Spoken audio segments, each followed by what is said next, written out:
কি হয়েছে কি হয়েছে কি হয়েছে হরেন্দা বৌদি, তোমরা এরকম ভাবে চেঁচামেচি করছিলে কেন? দেখো না ভাই, শীতের রাত বলে আমরা তাড়াতাড়ি ঘুমিয়ে পড়েছি। হঠাৎ তোমার বৌদিকে একটা আওয়াজ পেয়ে জেগে ওঠে আমাকে বলতে, দুজন মিলে চারপাশে দেখলাম খালি। খালি মানে? খালি মানে চুরি গেছে। কেউ এই শীতের রাতে নিঝুম পরিবেশের সুযোগে এসে আমাদের সব জিনিসপত্র চুরি করে নিয়ে গেছে। কি করব কিছু বুঝতে পারছি না, এদিকে মাথা গরম হয়ে যাচ্ছে। কিন্তু এইরকম মানে এমন চুরি তো বাইরের কেউ করতে পারে না, আর নিশ্চয়ই এই গ্রামের কেউ করেছে। কিন্তু প্রশ্নটা হচ্ছে কে করেছে তাকে? আমাদের গ্রামে তো কোনোদিন এসব ঘটনা ঘটেনি, এ প্রথম তো। গ্রামের মধ্যে যে সব থেকে বেশি অভাবে থাকবে সেই নিশ্চয়ই এমন কাজ করবে। কেউ তো আর সুখে থাকতে জেনে বুঝে চুরি করতে আসবে না রে বাবা। বৌদির কথা একদম ঠিক। সেভাবেই দেখতে গেলে এই গ্রামের মধ্যে সব থেকে অভাবে আছে একটা পরিবার। কে, কাদের কথা বলছিস তুই? এই সুলোচনা দেবী আছে না, ওর ছেলে গোপাল। গোপাল চুরি করবে? আন্দাজ তো সেটাই বলছে। এমনিতে ওর কাজ করবার বয়স হয়নি, বাপ মরে গেছে, মা অসুস্থ, এই অবস্থায় আর কি করবে। ইচ্ছে করছে এখনই গিয়ে গলাটা টিপে দিয়ে আসি। আমাকে একটু আশ্রয় দেবে মা? এই শীতের রাতে জীর্ণ চাদর জড়িয়ে খোলা আকাশের নিচে তো আর বাঁচতে পারছি না। কে তুমি? দেখছো না আমরা এখানে সমস্যার মধ্যে কথা বলছি? আমার পরিচয় জেনে কি করবে? আমার নাম রমাকান্ত। বড় বিপদে পড়ে তোমাদের কাছে আশ্রয় চাইছি বাবা। তবে যদি থাকতে দাও তাহলে তোমাদের বিপদ থেকে উদ্ধারের রাস্তা বলতে পারি, তবে তার জন্য ধৈর্য ধরতে হবে। ঠিক আছে বাবা, আপনি আমাদের কাছেই থাকবেন। কিন্তু মাধবী, কোনো কিন্তু নয়, আমি সিদ্ধান্ত নিয়ে ফেলেছি। আসুন বাবা, আপনি আসুন। মানুষ বেঁচে থাকলে সমস্যা চলতেই থাকবে, তা বলে সামান্য মানবিকতা ভুলে যাব এটা তো হয় না। আসলে আমি বড় শীত কাতুরে মা। তোমাদের শীত কাতুরে ও অতিথি।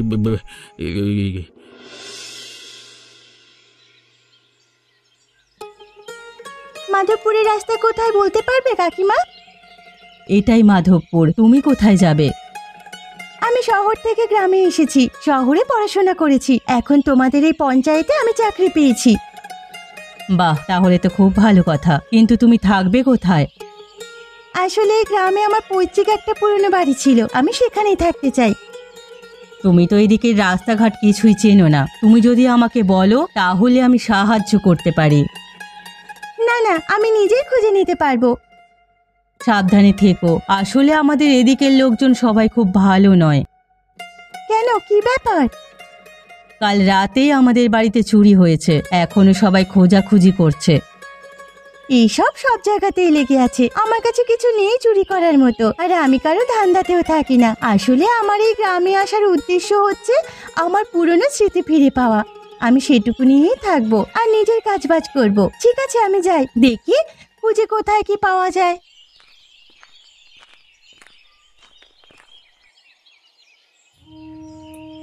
মা, এখন কেমন লাগছে তোমার? শরীরে খুব কষ্ট রে বাবা, শরীর খুব খারাপ।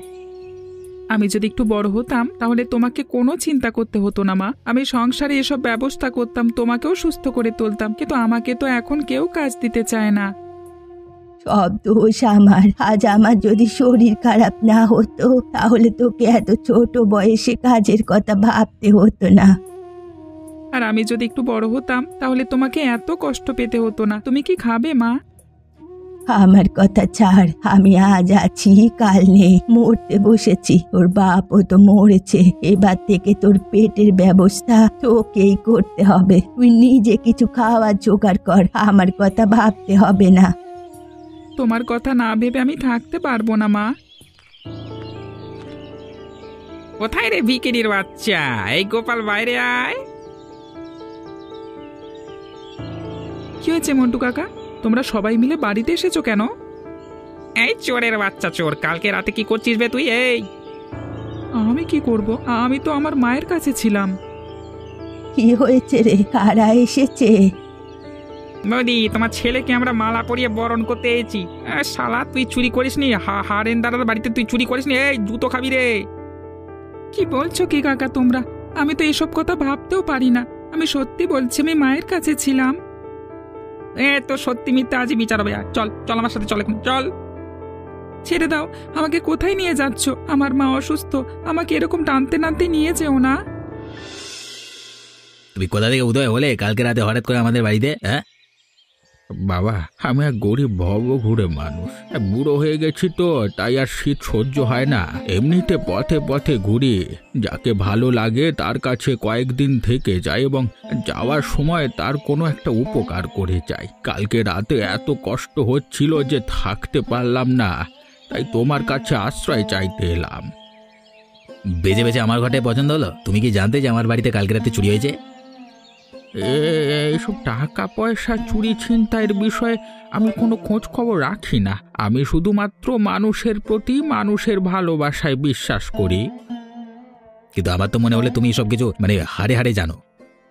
কি বলতে চাইছো কি তুমি? চোর যখন এসেছিল আর আমরা যখন বুঝতে পেরে গেছি, ওটুকু সময়ের মধ্যে চোরের খুব বেশি দূর পালিয়ে যাওয়া তো সম্ভব নয়, তাই না? তার মানে এই যে হয়তো চোর বুঝতে পেরে গেছিল সে ধরা পড়ে যাবে, আর সেই জন্যই অসহায় শীতকাতরে বুড়ো অতিথি ছদ্মবেশে বাড়িতে থাকতে এসেছে, তাই না? চিচি বাবা, এমন কথা বলে না। আমি তো এসব জিনিস স্বপ্নেও ভাবতে পারি না। এত বড় খারাপ কাজ চুরি অন্য কেউ করেছে, আর আমি তাছাড়া বুড়ো বয়সে চুরি করলেও চুরির মাল নিয়ে কি করব? আজকে আছি কালকে নেই। ছি ছি ছি, এই বুড়ো মানুষটাকে চোরের অপবাদ দিলে লজ্জা করল না? তুমি বুঝতে পারছো না, সবাইকে আমাদের সন্দেহ করতে হবে। আর তাছাড়া বাড়ি থেকে এতগুলো জিনিসপত্র চুরি হয়ে গেল, আর তোমরা তোমাদের কোনো হেল ধরে নেই। হ্যাঁ, আমার খেয়াল ঠিকই আছে, তবে আমি তোমার মতো মাথা গরম করে কোনো অসহায় মানুষকে দোষ দিতে পারবো না।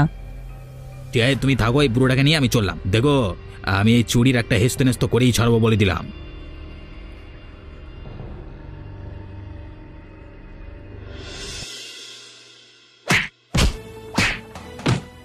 হ্যাঁ বল, আর করবি চুরি? কেন করেছিস চুরি? বল বল শালা বল।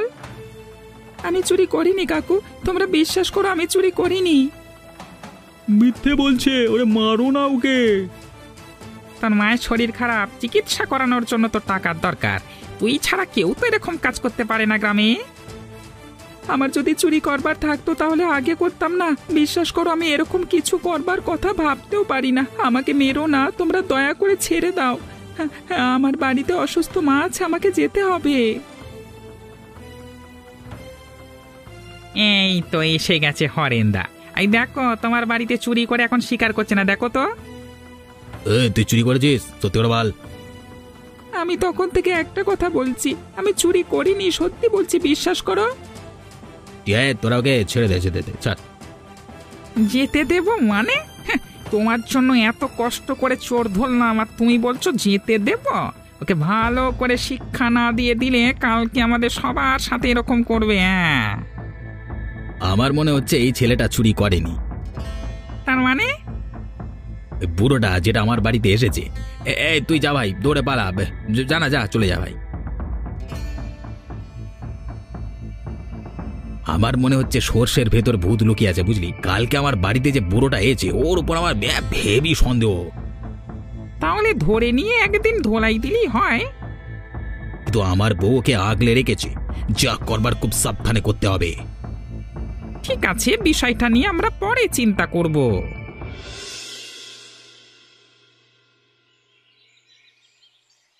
দাদু, ও দাদু। কে? তোমাকে তো এর আগে কোনোদিন দেখিনি, তুমি কি নতুন? হ্যাঁ, কিন্তু তুমি এত ছোট ছেলে জেনে কি করবে?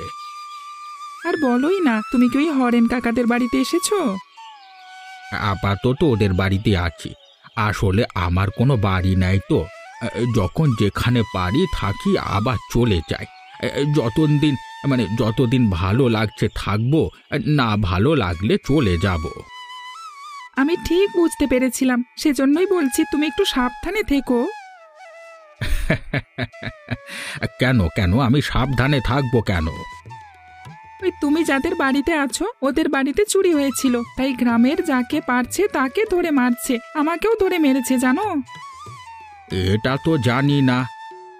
কিন্তু কিন্তু আমাকে মারতে মারতে ওরা বলছিল যে ওই হরেন কাকা, মানে হরেন কাকা তোমাকে সন্দেহ করে, তাই তোমাকে ফাঁসাতে পারে ওরা। তুই তো এইটুকু বয়সে খুব পাকা পাকা কথা বলিস। তা বাড়ি থেকে আছে তোর? আমি খুব অসহায়, বাবা মারা গেছে, মা খুব অসুস্থ, খেতে পাই না, মায়ের চিকিৎসা করানোর জন্য টাকা পয়সা নেই। এদিকে সবাই বলছে আমি গরিব, তাই আমি চুরি করেছি। আমি কি করব কিছু বুঝতে পারছি না। বুঝতে পারছি, আমি ভুল লোকের অতিথি হয়েছি। চল আমি তোর বাড়িতে যাই, দেখি তোর কোনো সমস্যার সমাধান করতে পারি কিনা।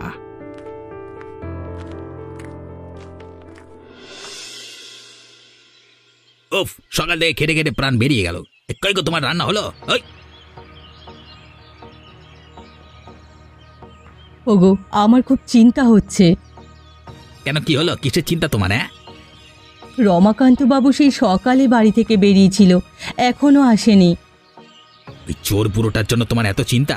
তোমার স্বামী যে সকাল থেকে না গিলে চাষ করে খেটে খুঁটে আধমরা হয়ে বাড়ি ফিরছে তার বেলা। তুমি ওরকম করছো কেন? একজন ভালো মানুষকে চোর বলে ভাবতে তোমার লজ্জা করছে না? ওই জন্যই বলে মায়ের থেকে মাসির দরদ বেশি। তুমি আমার সংসার থেকে আমার বউ হয়ে আমার থেকে বেশি একজন জোচ্চরের প্রতি মায়া দেখাচ্ছ। দেখো, আমি মানুষ চিনি, আর একবারও বলবে না যে ওই ভদ্রলোক খারাপ। আমি বলেছি যখন তখন একদিন প্রমাণ করে দেব দোষ। আর যেদিন আমি প্রমাণ করব যে আমার বাড়িতে ওই বুড়োই চুরি করেছিল, সেদিন এই গ্রাম থেকে আর বেরোতে হবে না, ওকে দেখে রেখো।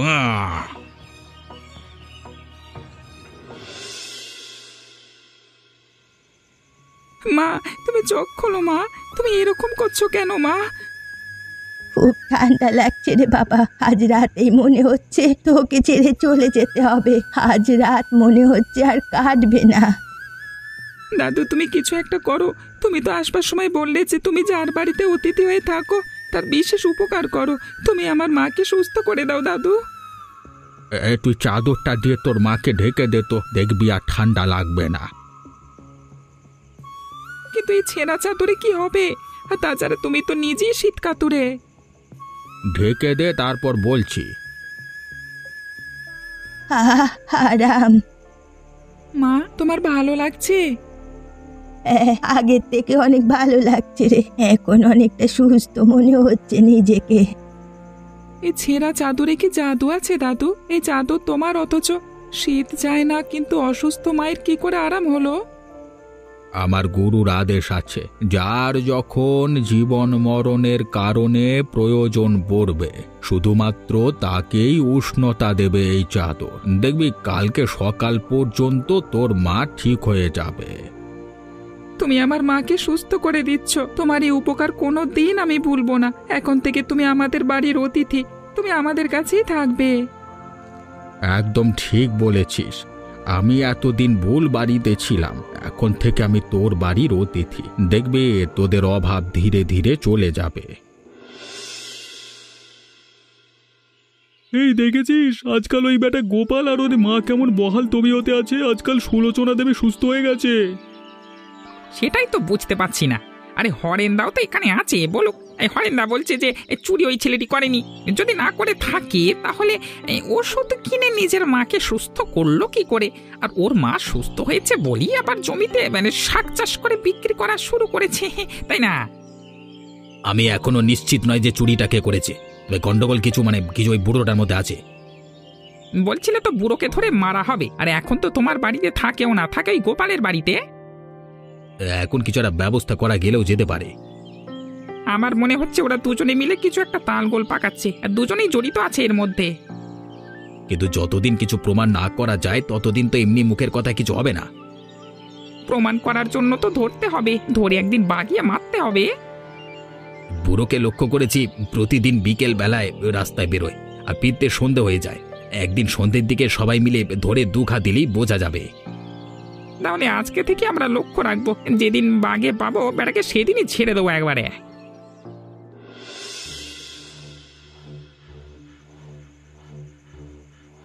এই ধর ধর, বুড়োকে ধর রে, ধর। কি হলো, তোমরা আমাকে এভাবে ঘিরে ধরেছো কেন? আমরা জানতে চাই যে চুরি করবার পেছনে আসল কে দায়ী। তোমরা বিশ্বাস করো আমি কিছু করিনি। এ বুড়ো মামদো, এ বুড়ো, কিছু করনি তো? ওরা এমনি এমনি গরিব থেকে বড়লোক হয়ে যাচ্ছে, কই আমরা তো হতে পারছি না এত খাটবার পরেও। আমি তো প্রথমেই বলেছিলাম বাবা যে আমার সাথে ভালো ব্যবহার করবে আর তার বাড়িতে আশ্রয় দেবে এবং সৎ হবে, তাকে আমি এক উপায়ে সাহায্য করব। আহা, এক উপায়ে সাহায্য করবে? তা সাহায্যটা কি শুনি? আমার গুরুদেবের আশীর্বাদ যে কোনো অসহায় মানুষকে সাহায্য করতে পারে সেটা। দেখেছিস কেমন ঢমাচ্ছে রে? এই তোরা কি আছিস রে? ওরে মান না রে। এই কি করছো তোমরা? এটা পঞ্চায়েতের মাঠ, সরকারি জায়গা। একটা বৃদ্ধ মানুষকে তোমরা এরকম ভাবে নাজেহাল করছো। আমি কি পুলিশ ডাকবো? মানে কিছু না, আমরা তো এমনি এমনি এমনি কেউ কোনোদিন এরকম অন্ধকার রাতে একজন বৃদ্ধ মানুষকে ঘিরে ধরে না। কি হয়েছে এক্ষুনি বলো, না হলে আমি পুলিশ ডাকবো। বুঝতেই পারছো আশা করি যে আমি সরকার পক্ষের লোক।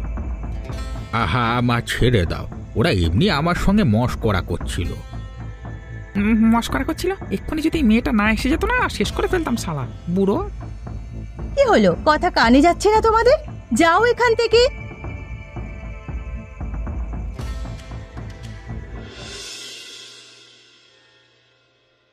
হ্যাঁ, কি বলতে চাও তুমি? মানে আমি গরিব মানুষ, গ্রামের, বহুদিন ধরে অসুস্থ ছিলাম, এখন হঠাৎ ঠিক হয়ে গেছি, তাই আমি আমার পুরনো শাকের ব্যবসাটা আবার শুরু করতে চাই। কিন্তু এই কদিনে একেবারে আমাদের ভিখারির মতো অবস্থা হয়ে গেছে, তাই আমি কিছু টাকা ধার নিতে চাই সরকারের কাছে, মিটিয়ে দেব সময় মতো। ঠিক আছে, কয়েকদিনের মধ্যেই হয়ে যাবে। দাঁড়াও, তোমাকে একটা কথা জানানোর ছিল। কি কথা? তুমি যে বললে তুমি অনেকদিন অসুস্থ ছিলে, হঠাৎ করে সুস্থ হয়ে গেছো কিভাবে? আমাদের বাড়িতে আমার ছেলের সাথে হঠাৎ করে এক বুড়ো দাদু আসে। এমনিতে সে ওই হরেন কাকাদের বাড়িতে আশ্রয় নিয়েছিল, কিন্তু তারপর আমাদের অসহায়তার কথা জেনে আমাদের বাড়িতে আসে। সেই আমাকে ঠিক করে দিয়েছে। কিভাবে ঠিক করেছে? আর কে বুড়ো দাদু? পরিচয় তো আমিও ঠিক জানি না, তবে এমনিতে শীত কাতুর। তবে ওর গায়ের একটা ছেঁড়া চাদর আমাকে দিয়েছিল, সেটাই আমাকে সুস্থ করেছে। আর ওটা রেখে দিলে নাকি আমাদের বংশে আর কখনো কারো এমন শরীর খারাপ হবে না বলেছে। সেই বৃদ্ধের নাম কি? ওনার নাম হচ্ছে রমাকান্ত বাবু। কি নাম বললে? হ্যাঁ, মানে এইসব পঞ্চায়েতের কাজ তো অজুহাত। আমি ঠিক এই মানুষটাকে খুঁজতেই এসেছিলাম এই মাধবপুর গ্রামে। কাল সন্ধ্যাবেলা আমার ঠিক সন্দেহ হয়েছিল যে আমি ঠিক মানুষকেই বাঁচিয়েছি। কোথায় পাওয়া যাবে এখন তাকে? আমাদের বাড়িতে। ঠিক আছে, এক্ষুনি চলো।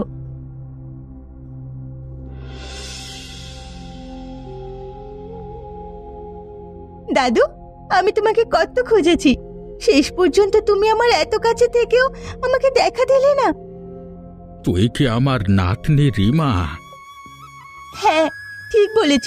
তোমাকে খুঁজতেই আমি শহরের পড়াশোনা কাজ ছেড়ে এই গ্রামে চাকরি নিয়ে এসেছি। আমি জানতাম তুমি তোমার পৈতৃক ভিটের টানে একদিন ঠিক ফিরে আসবে। তুমি কেন সবাইকে নিজের পরিচয় দাওনি বলো তো? যাদের জন্য গুরুদেবের কাছে তপস্যা করে আশীর্বাদ জোগাড় করলাম, তারা তো আজকে আমার নামটাও মনে রাখিনি, তাই তো সবাই নাম জেনেও চিনতে পারিনি।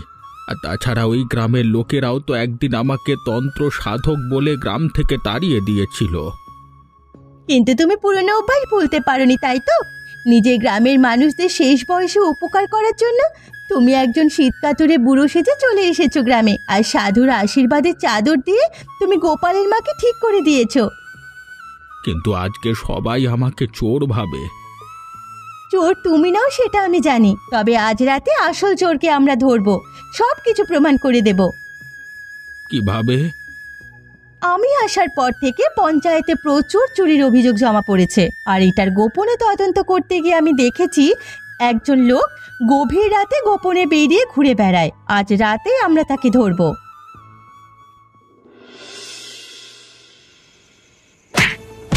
বাবা গো, মরে গেলাম, বাঁচাও! এখন কেমন লাগছে মন্টু ওস্তাদ? ছিচকে চুরি করার মজা বুঝতে পারছো তো? ছেড়ে দাও আমাকে, আপনাকে ছেড়ে দাও। আমি সব জিনিসপত্র তোমাদের দিয়ে দেবো, কোনো অভাব থাকবে না, ছেড়ে দাও। কি হয়েছে এত রাতে চিৎকার কিসের? কি হয়েছে মন্টে? এই কি তোর কি হলো রে? যাদের ভরসায় তুমি পুকুর খুলেছিলে, দেখো শেষ পর্যন্ত সেই চোর বেরোলো। তার মানে হচ্ছে এটাই যে আমার আশীর্বাদের চাদর দিয়ে শুধু তোমাদের সুস্থ রাখতে চেয়েছি, একজন শীত কাতুরে অতিথি সেজে এসে। আসলে গ্রামে আমার পুরনো বাড়ি ছিল, কিন্তু কিছু মানুষ আমাকে বদনাম করে তাড়িয়ে দিয়েছিল। এখন ছদ্মবেশে ফিরে এসে তোমাদের ভালো করতে চেয়েছি, তোমরা আমাকে অপবাদ দিয়েছ। আর তার বদলে এই আসল চোর মন্টুকে মাথায় তুলে বসেছো। বল তুই, স্বীকার কর, না হলে মেরেই ফেলবো। হাত জোড় করে বলছি তোমাদের, এই শীতের দিনে আমাকে মেরো না, বড্ড লাগে। হ্যাঁ, আমি চুরি করেছি লোভে পড়ে। আমি তোমাদের সব কিছু ফিরিয়ে দেবো, দয়া করো। চি নিজের দোষ ঢাকতে একটা বাচ্চা ছেলেকে মারতে তো লজ্জা হয়নি? আর তোর জন্য আমি এই ভালো মানুষটাকে এত অপমান করেছি, তাই ভাবছিলাম মানুষটাকে আমার খুব চেনা চেনা লাগছে। তোর তোমরা দেখছো, মারো না। মার বেটাকে উদুম ঠ্যাঙা। উরে বাবা, ই লাগছে, বাবা। এবারে চলো, ওকে পুলিশের কাছে নিয়ে চলো, ওর বিচার করা হবে আদালতে। এভাবেই খারাপ মানুষের ক্ষতি হয় আর ভালো মানুষের ভালো হয়। তোমরাও কিন্তু আমাদের সাথে ভালো হয়েই থেকো আর আমাদের চ্যানেলটি সাবস্ক্রাইব করতে ভুলো না।